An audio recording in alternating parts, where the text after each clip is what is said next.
In the name of Allah, the most merciful and the most beneficent. Hello everyone, welcome to Mathematics Basic to Advanced level. In this lecture, I will solve Pakistan Public Service Commission 2011 MCQs, that is in the group Z dot indicate, Z indicate integer and dot indicate multiplication of all integers, where a dot b is equal to a plus b plus 1. For a b belong to integer, the inverse of -3 is.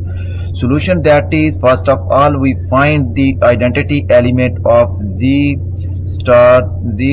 Let identity element e be the identity element in z dot, then e dot a. So a indicate integer, that is e dot a is equal to a if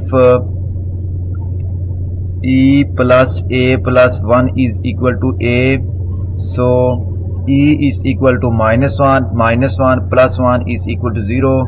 So e dot a is equal to a.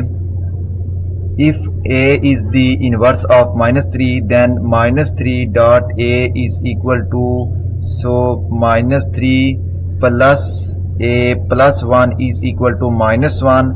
So -3 plus 1 -2 take left hand side to right hand side is equal to +2. So +2 -1, which is equal to 1. So a is equal to 1. So option D is correct, which is the required solution. If you like my lecture, then please subscribe, share, like and press bell icon for latest update on my YouTube channel. Thanks for watching my YouTube lecture. Okay, Allah Hafiz.